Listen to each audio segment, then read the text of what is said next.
Good morning. Cool. Good morning. Morning. Good morning. This is KPCR. And so what are you going to do with that? The premiere episode, I am honored to have here with me, Mr. Derek Higgins. Good morning, UKUU. Thank you, sir. Thank you for being here. And I'm always speechless. You know, I don't usually get that way about people. But I feel like I need a PhD. And Derek Higgins. No, I'm not kidding you. I feel like I need a PhD. The more I kept diving into you, into your body, your work, your life. My God, brother, my God. Well, I feel blessed. You know, I come from a line of people who have been through a lot and do a lot, and so I guess that's how I was taught. Right. So including I was looking at your paintings this morning. Mm-hmm. The show last night. I haven't listened to that. Just something I did my research, like earning my Derek Higgins PhD. I'm telling you, I had no idea. I mean, how many albums have you done? How many albums? Yes, sir. I'd have to look at my page, but I think I played on about 40 different records by different people. Well, I'd have to look it up. Because when you include digital releases with physical, I personally have probably released maybe 70 albums, maybe. Wow. And I also, yeah, I noticed you're working in mental health. I'm retired now, but because of the nature of the world, if I'm out in the world, my work comes up. Like last night at my show last night, I ended up doing counseling with 3 different people who were in need of talking to someone who has some sense about the human condition. So even though I'm retired since 2014, it's part of my identity as a human being to be involved in a supporter of others. Yeah. Now, right quick, I know that you're here to talk about me, but tell me a little bit about you. What do you do? You're up in the West Coast, are you? I'm in Seattle right now.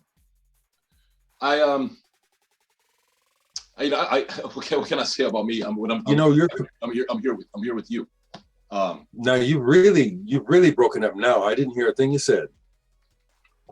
I'm a visual artist. Sometimes what needs to be done, UKUU, is to restart. Restart. Okay. Yeah, from your end, because you're totally frozen right now. This has happened to me before. Okay. And if you want to try to do a restart, we can do that. Is that okay with you? Yeah, because you're all broken up. Also, your picture. Can you get a greater quality picture?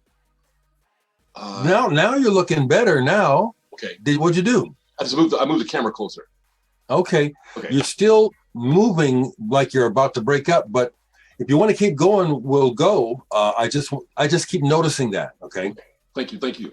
And and I'm sure that for your first show, you don't really want that. I mean, no, but I also like I like organic things that are natural, but I will also I'll edit. I'm definitely going to do some editing on. I'm down with that too. So let's just keep rolling. Sure.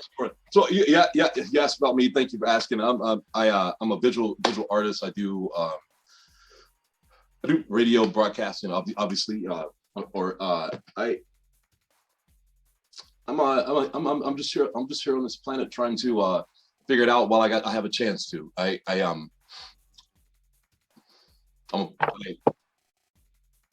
So was I don't know. I feel ridiculous telling you about myself when after looking at your body, your work, and what you've done and what you've contributed to music, to art, to just life itself. And I want to say about your brother. Mm-hmm. Condolences. And appreciate that. Thank you very much. You got it. And also notice that you were born in July. I'm a Cancer. Are you? Yes, and I'm a Cancer. Right on.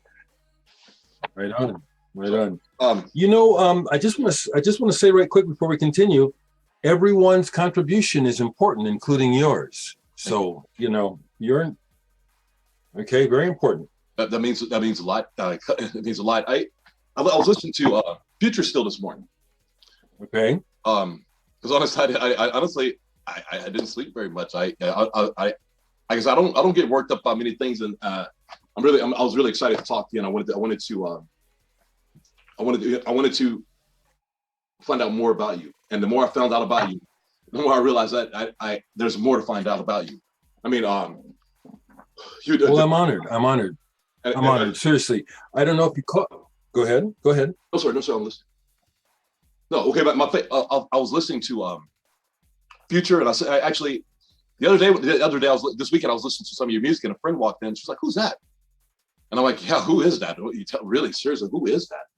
And why do we even have to ask that question? Who is that? Because we should all know. More people should know who you are, brother. That song, it touched me. Strength touched me because it's it touched me. And speaking of, I lost a friend here recently. I'm so sorry. Yeah, it touched me, and I wanted to ask you about you've been being where you are. You're in the Midwest. Yes. You could be. I grew up in Birmingham, Alabama. I left Birmingham, but there's a great music scene in Birmingham, Alabama, and Sun Ra and et cetera. Of course, you know. But also, I looked at your interview. You talked about being a, I don't want to keep labeling you as a black man, but that's part of your existence. But you being there, mm-hmm. I mean, you could be anywhere in the world. You could be in New York. You could be in Paris. You could be in London. You could be, and your dedication to your where you're from, and actually, and then also your father. I mean, your father, your brother. It's just. I actually feel like I should do a series. If I could, I'd like to interview you again and do like a couple series of interviews. There's where do you start? I mean, what decade do you start in? What style of music that you? I can relate to what you're saying, Uku, because you get to a certain age and there is a lot that's happened. I'm 67. There is quite a bit to talk about. Interestingly, I've had a couple of documentaries started about me, besides the one you saw, but they didn't get finished. One was a funding thing, and another one was for a university project, and they just did it.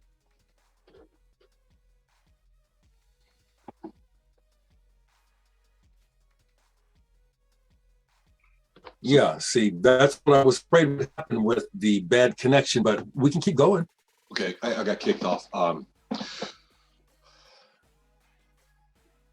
Mr. Higgins, I want to ask you something. Please do. Actually, let's just get it. I'm really honored to have your time. I know you're busy, and this is my inaugural inaugural episode for it. So what are you going to do with that? And I apologize for the interruptions with the system. So you're telling about the documentary. And it didn't get completed. Which two were those? Well, they haven't been online yet, so I can't even show them. I tried to get the footage from the one from Creighton University, and I'm still trying to actually. So okay. So what will we learn? What will we learn about you from those documentaries? Well, I think the first thing I want to do is point to my family. Right. My parents and my grandparents and uncles. So I don't have any aunts. Their legacy and their fight for dignity as humans here in the Midwest, particularly here in Nebraska, it's been a great lesson to me. My grandfather's Baptist church was the first Black enclave in the city of Omaha. Wow. Going back into the turn of the 20th century. And so I was first raised in a predominantly white neighborhood. And that's where I learned a lot about inner dignity and just seeing through the bullshit of white privilege, and racism. Yes. So that's where I'll start, is with the family. Okay. No, and once again, I've been observing and notice how you carry yourself. You have a certain way of carrying yourself, and I tell people there's this thing that Marcus Garvey said I try to tell this young guys, like when people, unfortunately, when somebody sees you, they see me. They see Tyrone. They see Denzel. They see Yeah. Michael Jordan. They see so we don't have the luxury, unfortunately, for the most part, of being able to initially people see just a man, a human being, and then once they get to know you, they'll get to discover like doing my research by you, you'll see, okay, this is Uko, or this is Derek, this is the artist, the musician, the person that's living in this planet like everybody else. But so how you carry yourself is kind of important. And the older I get, the more I realize that it's a lot. So I'm representing you, and you're representing me. And Absolutely. Whether we like it or not, whether 110%, 110% we are every moment. You're right. So I don't suffer fools, and I don't go for bullshit. And especially since Trump really let everyone come out of the closet with their racism. Wow. Here in Nebraska, I deal with a lot of stuff directly, and I don't take no shit off of nobody. Yes, sir. I've been what the things that are going on in this right now in this country, and your album Future Still. Mm-hmm. Is there a future still? I mean, and what is the future going to look like? I think about kids who their experience, even during quarantine, I think I'm curious to see what's going to happen with the generation this generation, because their whole social. I mean, even something as simple as going to a prom or walking down the halls between bells and passing notes, or going to a Friday night football game and getting that first kiss behind the bleachers, and or exchanging I had a friend that was from Africa. His name was Chris Masuku, and I got so much music from him. Just one day I saw him walking in with an album. It was The Walk by The Cure, and I saw the album cover. I'm like, man, what is that? And he gave it to me, and I mean, just think that interaction happened because we were able to be connected physically, not virtually. And sometimes virtually is good when the system doesn't break down like we're trying to do here. Your story about the musicians coming in your home as a kid. Mm-hmm. Yeah, that shocked me. So you literally sat on Coltrane's knee. Yeah, it took me a while, as I've explained in my videos, that as I got older, like in my teens, and started to think about some of the things that happened, it's like, holy shit, was that John Coltrane really? And because I hadn't talked about it with any of my brothers or sisters, and so probably in my early adult years, it just occurred to me to ask my brother, so do you remember this day? Do you remember John Coltrane? My sisters don't, but my younger brother did. And that's when I said, no, this wasn't a dream. I met many others, but that one was really special. He had a presence about him that was spiritual. I remember it. He was something else. But we had a lot of. My dad played with all kinds of people. So what was your dad like? Well, my dad was a complicated man. He's a musician. He was a single child raised by a single mom, and she was involved in a business where you have exposure to the streets and things like prostitution. Right. So my dad was a mixed bag. He was very intelligent, but he also succumbed to the streets and was like a junkie for a while. Okay. And that's kind of one of those things that goes with the music scene. But he also was a good father for the most part. He really was. He laid down some good education for me and my brothers and sisters. And his grandfather, my great-grandfather, is an Irishman. So my dad was redhead. He could pass for white when he was young. Oh, hence the name Red. Yes. Yeah. And so when I was a small boy, he actually had a managerial position at a bakery until they had a regional conference where everyone had to bring their wife. Wow. And that busted my dad out, and he went from manager to custodian, just like that. So it's one of those, again, those ridiculous stories about racism, Right. I give my dad a lot of credit, even though there were bad times, but I think that's really par for the course.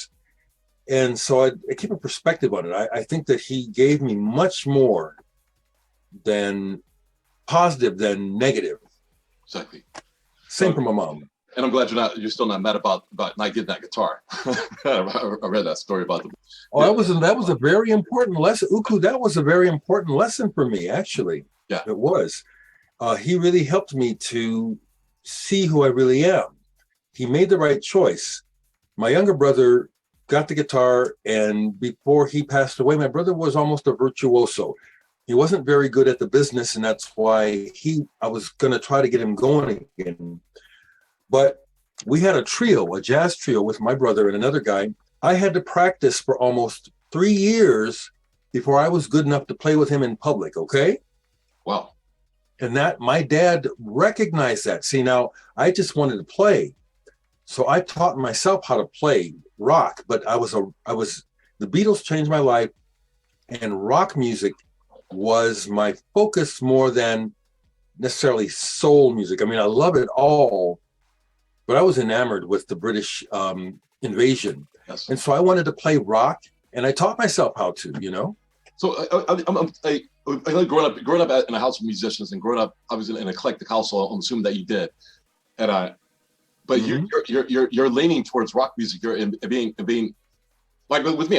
Once again, that's how when I came across you and in that documentary, and I started looking into you, and I was just so intrigued by you. I'm like, and I saw a lot of myself, and I saw a lot of other young. I remember being growing up in Birmingham, Alabama, and listening to The Cure, and being told by people that's white folks music, what and I never understood what is exactly. I also grew up in a Yoruba household. My dad was from Nigeria. We had a picture of Eddie Rabbit in our bathroom. Okay, we listen to I'm gonna love you forever, ever, man. Feel the I find it interesting how I'm interested. I find it interesting how that kind of stuff was popular in Africa. That's wild. So we can relate. But now I used to get beat up for having white records. What? Yeah, literally used to get beat up. But I mean, so as far like your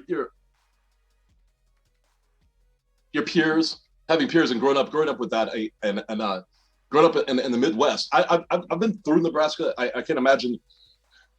I spent a large part of my life in Birmingham, Alabama, so I'm sure you understand about Birmingham, Alabama. It's changing, but it still has it has skeletons, and it still has a lot of growing to do. And I love my hometown. Mm-hmm. I respect and also hate my hometown. Mm-hmm.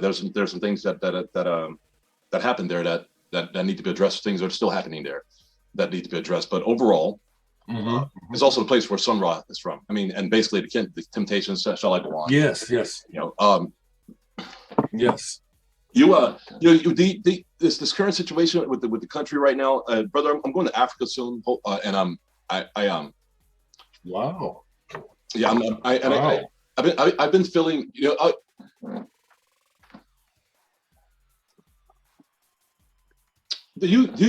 think about all the things that we've gone through, all the strides we've made, and everything we've contributed. I mean, we should be the most loved people, not only in America, on the planet. Think of all the things we've given as far as the arts, in spite of all that we've been through, what we've put up with, and how we're treated.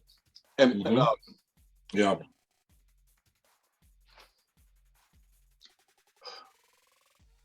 I mean, do you get to a point you wonder if is that hope futile? Is it dumb to have hope? Is it, and also that how do you deal with that when you? Because I don't know about you, I get angry. Anger, and I mean, so do you translate that into your art? Does your art and your music help you not to go out and choke a motherfucker out? Absolutely. I'm going to edit that part out. It's totally intertwined. Yeah, it's totally intertwined, Uku. And the other thing I want to share through my background of almost becoming a priest and studying a lot of religions, and also I don't know if you know this, but I'm a former member of the Black Panther Party. Did you know that? No, sorry, I didn't know that. So, No, sorry. yes. So I was totally abused, and my older sister, by the FBI during the COINTELPRO program in the 70s. When okay, so what I'm getting at here is you're asking about hope. So as a result of studying a lot of different things, I understand about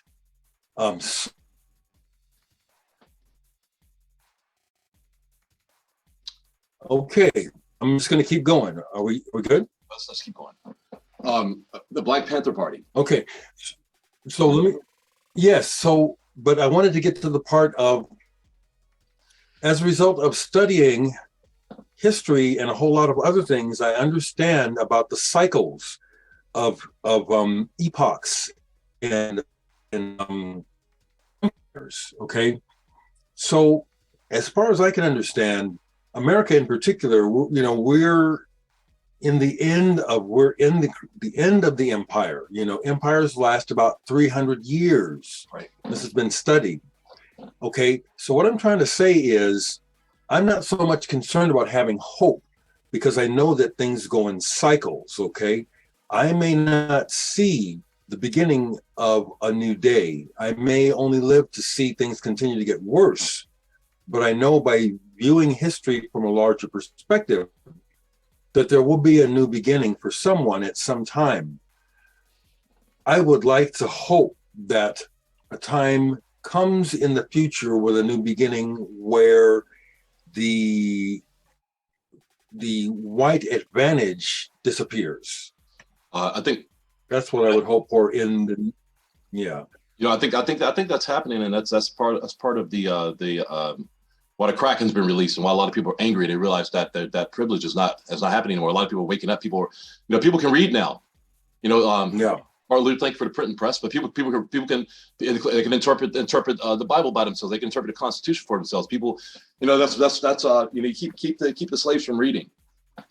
Yes, you were educated, and people are able to be mobile, and people are realizing that there's no such thing as race. Like you say, you're also Irish. You have Irish ancestry.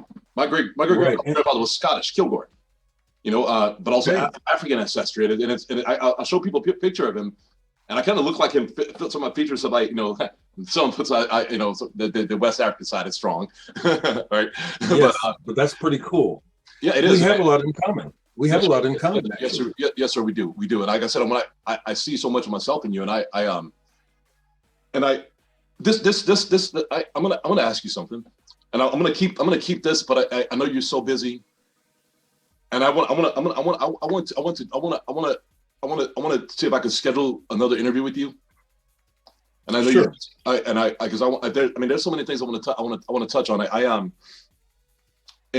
Some of the research I was looking into not only your art, and there's now Equinox,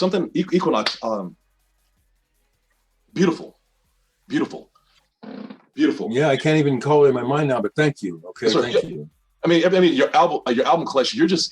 I mean, I'm like, you make me feel like. I mean, you're motivated. Is inspiring and motivating. My daughter. I let her listen to some of your music, and she's a fan.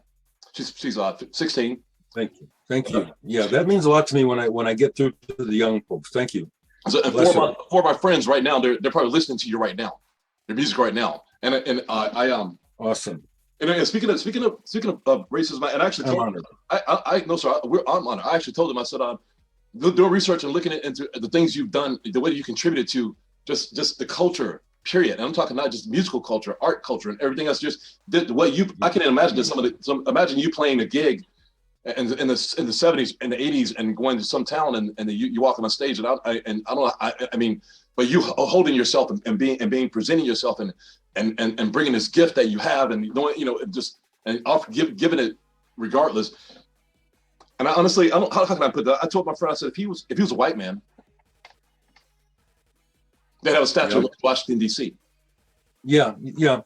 Well, I ain't gonna disagree with you. I've said it recently, in a interview here in Omaha, with a British guy. And I said, yeah, you know, if I was white, you know, the city would exalt me, you know, they would, you know, and it's no big deal to me. But that's just, again, an example of what we're talking about, the ridiculousness of it, you know. Besides all this, you know, I am inducted into the Nebraska Music Rock and Roll Hall of Fame and all that stuff, you know. Yeah, you know, and something we get a #1 album somewhere. I got to forgive me. I can't remember because I got so many notes. I got notes and notes and notes and notes and still notes and notes and notes and notes. I tell you, I need a PhD in Derek Higgins. There's so much, and the more I looked, the more I found out. The more I didn't know. I'm telling. I didn't sleep. I was still. Yeah, this is funny. I didn't know. So I'm honored. So I also feel like it's my responsibility. If I'm doing something, I'm blessed enough to have a platform that I'm trying to develop. It's still in development, and it's called. So what am I going to do with that? So what are we going to do with that? The legacy. I see your legacy. What are we going to do? What do we do with that? What are we going to do with that? And I feel it's my honor and responsibility to make sure that you're honored in the way you should be honored, and people know about your legacy, know about what you have done. And like I said, I was trying to describe somebody. I said, well, he's like I don't know, like maybe like or should I say that you're like a mixture between the white Iggy Pop will be the white Derek Higgins, or and also include the Brian Eno, John. Can I go on? Thank you. Well, those are compliments. The one that I get the famous DJ in England, John Peel Sessions. Yeah, yes. I get compared to him as I'm the Black John Peel. I like that one too, and I'll go with that. Yeah, we'll say John Peel's the white you. I mean, the white Derek Higgins. How about that? How about that?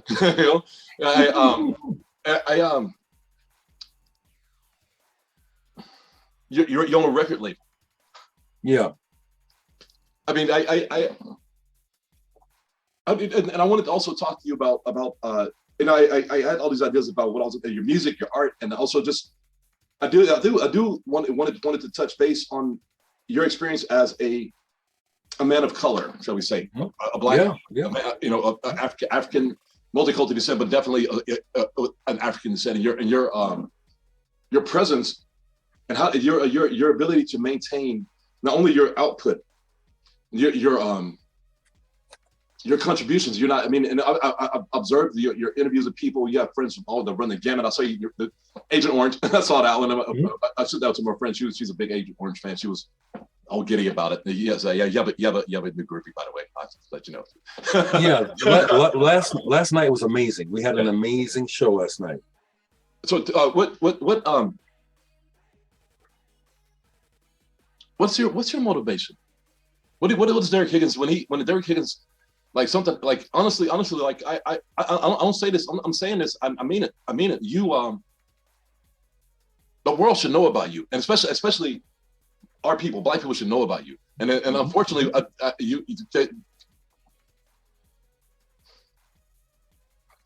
Well, let me go ahead and respond to you, Uku, because I see that we're running out of time again, and I'm getting messages here, so I kind of need to break, and we'll take this up maybe in a week, okay? Okay.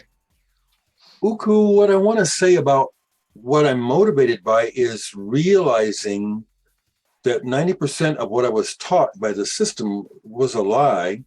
Yes. And that my family, it comes back to my family. I knew how to read. My parents taught me how to read before I was in kindergarten, okay? And so I got an early start on understanding the importance of inner identity, dignity beyond skin color, and then also dealing directly with racism, being in a predominantly white neighborhood so young. It's like I had to, and my brothers and sisters, we had to find a way to survive, but also to thrive. And thankfully, my parents taught us the truth, which is we are the greatest people. I mean, everyone is great, but anything great that's ever happened, we're part of it. We're greatness. And I always I said, the world should love us, you know. And I also tell people, being Black is a gift, it's an honor, and everybody can't do it. Everybody ain't able to do it. Everybody ain't able. It's a gift. Everybody can't do this. Everybody can't do this. It's not. That's right. The painting party is not for the weekend. It's a gift. You it's a blessing. tell. And everybody can't do it. Everybody's not able to do it. And you know, most people right. They had to do it. They crumble. They crumble. Tell me about it. So tell me about it. Seriously. Yeah. It's a gift. You know, and I have a lot of, it is. I have a lot of international friends, a lot of all ethnicities, a lot of white people, obviously, in my life. And I just tell them up front, you know, because I have good friends, and I'll try to say, I try to empathize with you as best as I can. I said, and I know you do, but you have no motherfucking idea. No idea. No idea. Okay. And so certain time, you know, there's certain times when I'll say, you don't know what it's like. Okay. Brother, that part cut out. I don't. But I have some of my friends, and I often get called people because I'll bring things up, and I will call my white friends out. I'll call my black friends out. I'll call you out, and I'll call you out. I'll say, you know, you like with this whole thing CRT. You know what CRT is? It's called. It's called the critical race. It's called true. That's what it is. Exactly. You know, so of course, you don't want your kids to know that, and all the imaginary things that you tell them about who you imagine that they are and who they are, how they, including the very land that we're on right now. Right. You don't want to tell them. You don't want to tell them about what happened in Tulsa. You want to tell them about how their great granddad hung people from trees and cut women's bellies out and stomped their fetuses to death. You don't want to tell them that. Because it forces you to look upon yourself, and so therefore you tell, like with Texas, telling people that slaves were involuntary immigrants. Yeah, right. Exactly. Really? Yeah. So they hide the truth, but right now the truth with technology and how things are advanced, the future is still becoming the future. Mm-hmm. You know, and so and there's you can't hide it, and no. It's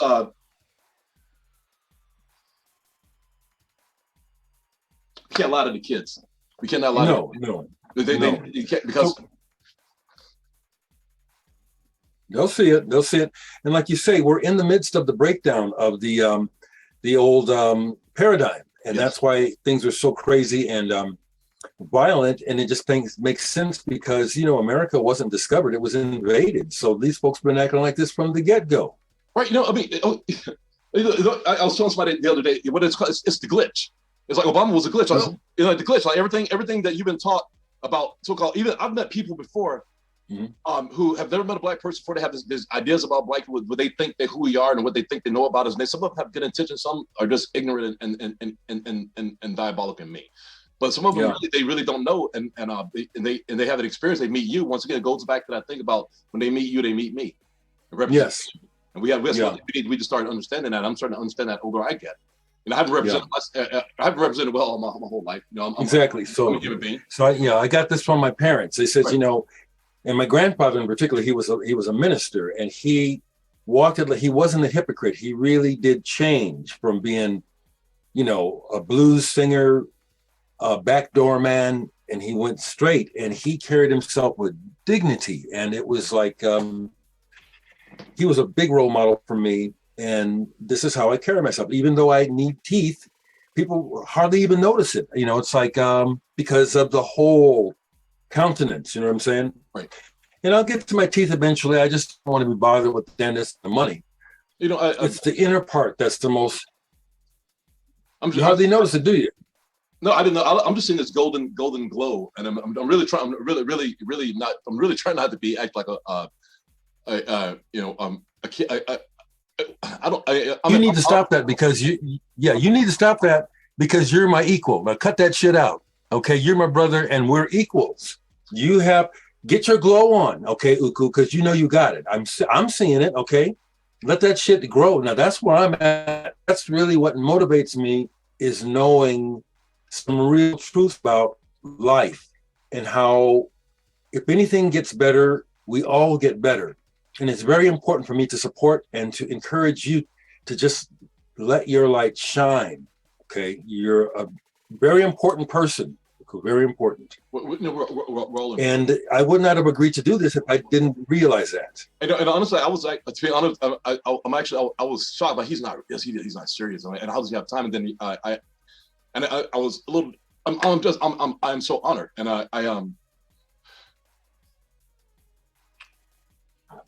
But let's schedule the next one because we only have a minute left. Yes, And thank you. I need to get moving here. Yes, sir. Yes, sir. Mr. Higgins, it has been an honor. And I want to. I'm hoping the next time we have a better connection. I'm gonna.